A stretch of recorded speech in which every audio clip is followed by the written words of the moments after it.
Ok. Est-ce que vous saviez que le premier Mac a failli être appelé le Bicycle? C'est pas une blague. Quand Steve Jobs a repris le projet du premier Macintosh au début des années 80, il adorait la métaphore comme quoi l'ordinateur personnel est un vélo pour l'esprit. Un dispositif qui améliore ta capacité à raisonner et à créer.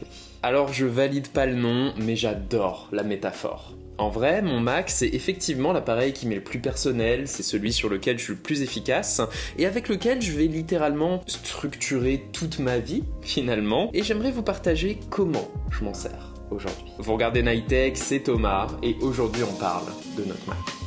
Cette vidéo est sponsorisée par Clean My Mac X, la seule application à avoir pour maintenir votre Mac en bonne santé. Depuis mon premier iMac de 2009, c'est Clean My Mac que j'utilise pour optimiser le fonctionnement de mon Mac, en supprimant tous les caches obsolètes, les fichiers inutiles, les résidus d'applications désinstallées, tous ces trucs qui servent à rien et qui viennent polluer et ralentir ton Mac. Clean My Mac, c'est un outil élégant avec une interface et des animations soignées. Tu lances en un clic et hop, Clean My Mac te fait récupérer du stockage et en plus il s'assure qu'aucun malware ou processus lourd ne pénalise le fonctionnement de ta machine. Clean My Mac X, c'est des millions d'utilisateurs dans 185 pays. C'est un outil qui a été validé par Apple et qui est disponible directement dans l'App Store. Et la bonne nouvelle, c'est que vous pouvez vous en faire votre propre idée grâce à ces 7 jours d'essai gratuits et vous avez également droit à 20% de réduction en utilisant mon code et mon lien en description. C'est valable que pour les 2 prochaines semaines, ceci dit, donc faites vite. Merci à Clean My Mac X d'être toujours là pour soutenir la chaîne, et on revient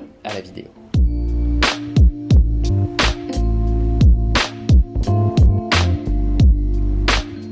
Alors perso, niveau MacBook, je suis dans la team Pro. Alors je sais, la team R s'est beaucoup agrandie depuis l'arrivée des puces M1 et à juste titre, mais étant donné que je compte sur mon MacBook pour le travail sur Nightech, que j'essaie de tenir mon rythme d'1 ou 2 vidéos par semaine, plus un reel un petit peu quali, plus tout le travail stratégique et éditorial, le tout par-dessus mon job à temps plein, forcément, le boost de rapidité de la puce M3 Pro me rassure pas mal là-dessus. D'ailleurs, à part ça, je suis toujours aussi fan de la couleur argent déjà, ça bouge pas, et du format de 14 pouces aussi. C'est vraiment le meilleur entre deux, entre compacité et confort de travail. Les fans du 16 pouces, arrêtez de mentir, on sait que vous vous faites les épaules rien qu'en l'emportant dans votre sac à dos. Mais bon, une fois ouvert, vous voyez que je profite du bonbon de macOS Sonoma, les fonds d'écran dynamiques. J'adore utiliser mes fonds d'écran perso, mais celui de base, avec son petit panorama qui se stabilise en douceur au déverrouillage, c'est juste trop un bonbon. J'ai du mal à utiliser autre chose. Et là, ceux qui ont vu ma vidéo sur le setup de mon iPhone vont reconnaître un petit peu les principes. C'est vrai que l'écran d'accueil de mon Mac et même mon Launchpad, en un sens, sont relativement stock. J'aime beaucoup conserver cette esthétique avec le bureau clean et le dock de base, je trouve ça apaisant, particulièrement sur Mac. Et de toute façon, sur cette plateforme, le gros de ma navigation va plutôt se faire via Spotlight, le petit commande plus espace là.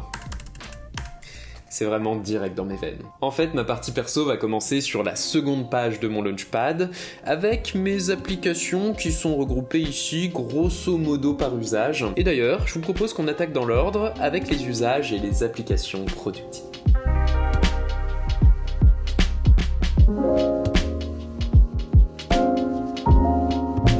Alors, entendons-nous bien. Ce que j'entends par application productive, c'est littéralement les applications qui viennent soutenir mon travail de production, qui pour moi est différent de celui de création. Pour moi, ça passe déjà par Final Cut Pro, mon logiciel de montage de prédilection qui est édité par Apple, qui me permet de donner corps à mes vidéos. L'idée, je l'ai travaillée avant, Final Cut me sert simplement à leur donner une forme. En tout cas, Final Cut, c'est un logiciel de montage avec pas mal de guides, de raccourcis, avec une timeline qui est extrêmement fluide et qui s'adapte à ce que tu fais. C'est vraiment idéal pour les petites productions comme la mienne, par rapport à un Premiere Pro qui est bien, mais un poil rigide et surtout beaucoup moins optimisé pour le Mac, quoi. Ah là là, Je vous avoue que je procrastine de fou le fait d'acheter une vraie licence de Final Cut. Ça coûte 350 balles, après tu l'as à vie, mais j'ai un peu le seum étant donné que j'ai procrastiné pendant toute ma scolarité le fait d'acheter le bundle étudiant qui te permet d'avoir toutes les applications créatives d'Apple pour 200 balles, il me semble, c'est vraiment un super deal. Ne soyez pas idiots comme moi, si vous en avez la possibilité et l'utilité, achetez-le, vraiment. Mais bref, je vous avoue que je suis pas un immense fan de montage vidéo non plus, hein. Pour moi c'est vraiment un moyen. Mais derrière, j'ai quelques astuces pour me permettre de me concentrer dessus lorsque c'est nécessaire, notamment le Pomodoro, le fait de faire des sessions de travail de 25 minutes, entrecoupées de pauses de 5 minutes. Pour ça, j'utilise un petit utilitaire gratuit, FlowTime, qui vient vivre dans la barre de tâches de ton Mac. C'est simple, pratique, ça t'aide à gérer les timers de ton Pomodoro, et ça aide à se concentrer. Sur macOS, il y a beaucoup de petits utilitaires comme ça qui sont créés par des passionnés. L'autre qui me vient, c'est Amphétamine, qui pareil est créé par genre une personne, il me semble, que j'utilise tout le temps parce qu'il permet de simplement garder son Mac déverrouillé lorsque c'est nécessaire, ou de le garder déverrouillé si vous voulez l'utiliser fermé et relié à un écran qui ne l'alimente pas. Pareil, c'est simple et pratique, et j'aime beaucoup l'esprit de macOS là-dessus. Tu sens que ces utilisateurs ont envie de contribuer à la plateforme. C'est aussi vrai pour la tendance de l'IA d'ailleurs. J'ai un petit utilitaire très sympa pour retranscrire mes vidéos en texte et obtenir des fichiers de sous-titres finalement, qui s'appelle MacWhisper. Il est extrêmement bien foutu et il te permet, voilà, en un clic via la technologie Whisper d'OpenAI, d'obtenir les retranscriptions de tes vidéos, de tes enregistrements, de tes réunions. C'est bluffant de précision et ça coûte 20 balles. À part ça, pour donner corps à mes vidéos, j'ai Audition, le seul logiciel de la suite Adobe que j'ai, qui est pas très beau, pas très optimisé, il me sert juste à appliquer le même preset à chaque fois, mais voilà, c'est Adobe en 2024. A l'inverse, pour tout ce qui est retouche d'image, composition graphique, ce genre de choses, je suis passé de Photoshop à Pixelmator et je m'en porte tellement mieux. Tout est clean, optimisé, c'est infiniment moins cher et en plus Pixelmator est ultra réactif pour intégrer toutes les dernières nouveautés que propose Apple en matière de technologie. Je vous recommande franchement tous ces outils en tout cas, ils m'aident bien, bon, à part Audition pour le coup, mais voilà, globalement cette partie travail un peu productif, c'est celle que je procrastine le plus.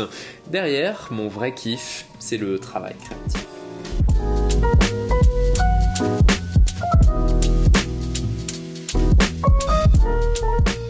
La créativité, c'est vraiment le caractère professionnel que je trouve le plus romancé, comme si c'était un petit peu magique, alors qu'en vrai, ça passe surtout par une bonne dose de régularité et d'organisation. Désolé, tout de suite c'est moins sexy, mais pour moi, ça commence sur Notion en tout cas. Notion, c'est l'endroit qui me permet de gérer vraiment tout Nightech, vous pouvez voir que j'ai ma compta, que j'ai la gestion de mes offres sponsorisées, oui, et que j'ai toujours mon petit template de gestion de projet qui me permet de suivre l'avancée de la production de mes différentes vidéos. J'ai mon petit backlog avec toutes les vidéos terminées, celles qui sont prêtes à publier, celles qui sont encore en production, et surtout, c'est l'endroit qui me permet de faire naître mes idées. Finalement. Mes idées viennent naître ici, dans la rangée concept, où je viens simplement à chaque fois créer une nouvelle page avec mon idée de vidéo.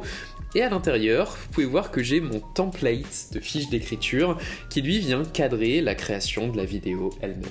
Ça aussi, c'est mon bébé. Pour chaque vidéo, je viens cadrer sa progression avec une petite to-do list. Je viens définir si elle est sponsorisée ou pas, si j'ai envie de tester quelque chose de nouveau en termes de structure ou pas. Et je viens noter toutes mes idées et surtout, cette partie-là qui est très importante, je viens définir l'idée maîtresse de ma vidéo, à savoir l'idée qui va cadrer toute mon écriture par la suite. Notion, pour peu que tu passes un peu de temps à le paramétrer, c'est vraiment une dinguerie pour structurer son cerveau et son activité, mais c'est toujours pas là que j'écris. Pour ça, je passe avant tout sur EA Writer. L'idée d'EA Writer, c'est de supprimer tout le superflu qu'il y a dans le travail d'écriture sur un ordinateur. Tu ouvres EA Writer et t'es face à ton écriture. Point. Et le bonus, c'est qu'il y a toute une intelligence bâtie à l'arrière-plan, D'une part dans le design, pour t'aider à te focaliser sur ta phrase ou ton paragraphe en cours, vous voyez que le reste du texte s'est grisé, et d'autre part, une vraie intelligence artificielle pour le coup, qui vient t'aider à mieux écrire, simplement à corriger ta grammaire, ta syntaxe, voire même certaines formulations. Alors, c'est cher, si vous le payez, bon... Ça va, hein. Personnellement je l'ai payé sur iPad, c'est bon, je l'ai juste pas encore fait sur Mac, mais ça aide vraiment. Non seulement à écrire avec plus d'efficacité, mais également simplement à y prendre plus de plaisir. C'est important. Mais bon, EA-Writer c'est vraiment un logiciel d'écriture, c'est pas l'outil sur lequel tu vas formater ton script. Pour ça, j'utilise toujours Pages. À partir de là, une fois que j'ai formaté mon script, je sais exactement à quoi va ressembler ma prochaine vidéo.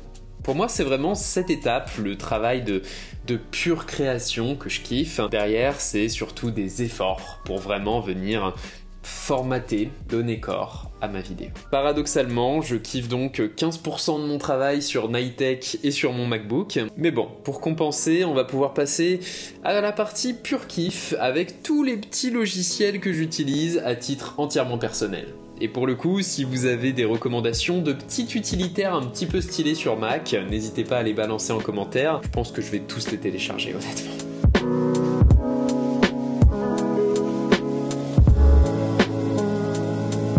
Je commence en me contredisant avec un logiciel de design, Figma, le meilleur logiciel que Adobe ne pourra pas acheter finalement.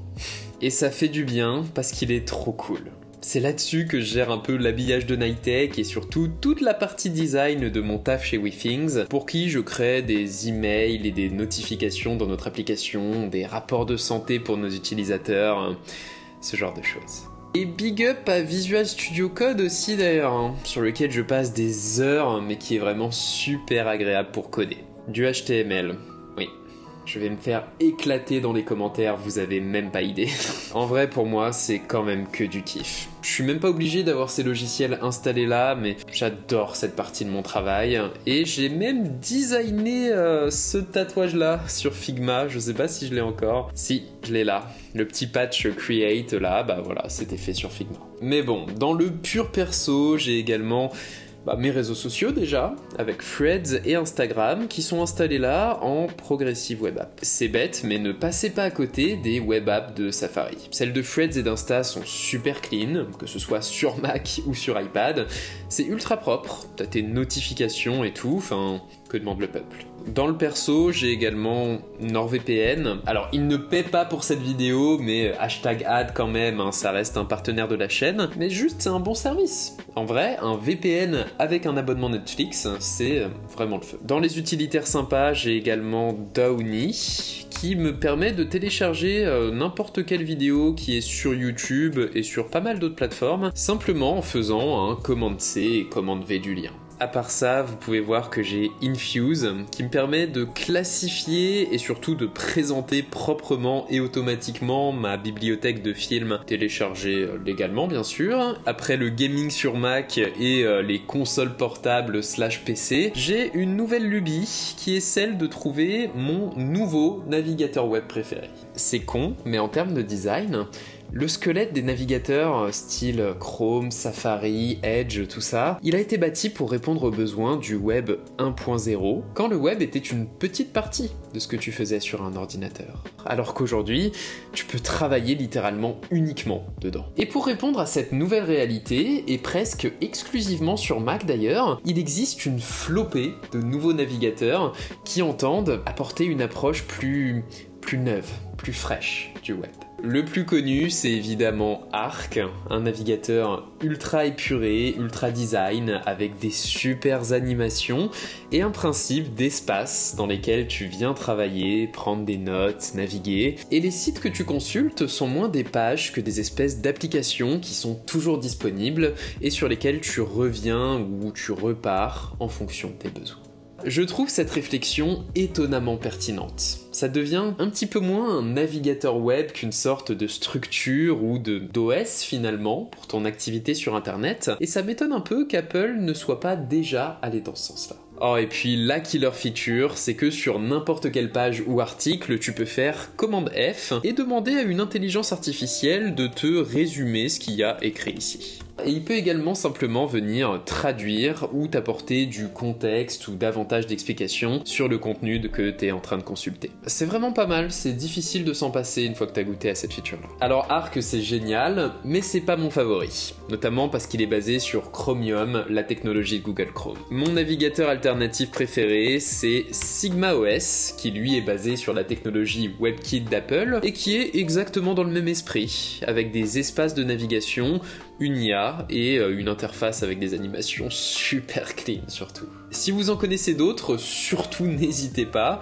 Et écoutez, avec tout ça, je crois qu'on a un petit peu fait le tour. À part ça, bon, j'ai un petit peu de gaming, mais voilà, hein, je vous ai déjà montré tout ça dans une vidéo dédiée. Et paradoxalement, je crois qu'avec toutes ces applications et tous ces usages, le Mac, c'est à la fois la plateforme sur laquelle j'ai souvent la flemme de me mettre, parce que c'est celle sur laquelle je dois travailler, mais c'est aussi la plateforme que j'adore le plus, celle qui symbolise Nighttech pour moi, c'est la plateforme qui représente le plus mon expression créative, finalement, et le MacBook Pro. C'est aussi l'appareil que j'ai toujours un plaisir infini à avoir dans les mains, tant il est bien conçu, ne serait-ce que pour admirer son écran. C'est mon tout, finalement.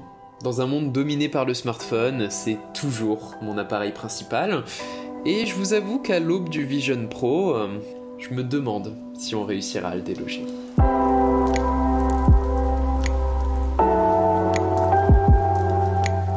Voilà, c'était Nighttech, c'était Thomas, j'espère que cette vidéo vous aura plu, qu'elle vous aura éventuellement aidé. Si c'est le cas, comme d'habitude, vous savez quoi faire. Et puis bah écoutez, moi je vous dis à jeudi prochain tout simplement. Prenez soin de vous et à la prochaine.